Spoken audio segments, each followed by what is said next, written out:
Grazie, ecco la richiesta di intervento del professor Altieri.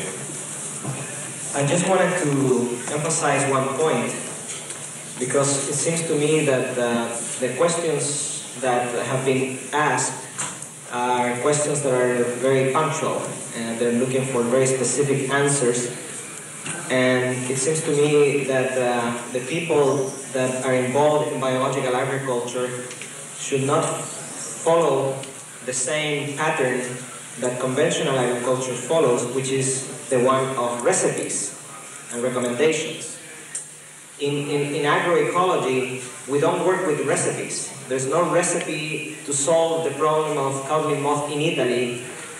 What there is a set of principles, ecological principles, that will be applied to a particular situation according to the ecological, social, economic, and cultural conditions. Therefore, our experience in California is not applicable to California, to Italy, or the situation in one particular region within Italy might not be applicable to another. What is important is the principles behind the strategy, but the technologies that will be used will depend on the economic, social, political context. And I think that that's a point that is very important to stress, at least the way we envision agroecology as a framework for developing technologies is a framework of principles. And these principles are very simple. Diversification, but what kind of diversification? That will depend on the conditions of each area. Recycling, what kind of recycling? That will depend on the conditions of each area. Genetic diversity, what kind of genetic diversity? That will depend on the germplasm availability of the region. The enhancement of biomass, that will depend also on the availability of biomass, the integration of the farming systems.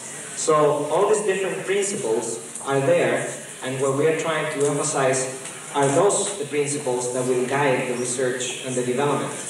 There's no recommendations and there's no recipes. I will not give you a recipe for anything because I don't have any recipes to give you. What we find in California on the use of weeds, for example, could be very dangerous to follow here in Italy because those weeds could be hosting certain parasites, certain diseases. So one of the things that is very important to understand is the site specificity of agriculture. There's not one type of organic agriculture for Italy. There are 1,000 organic agricultures for Italy, according to the diversity of farmers that you have, the diversity of microclimates, the diversity of cultural and socioeconomic conditions.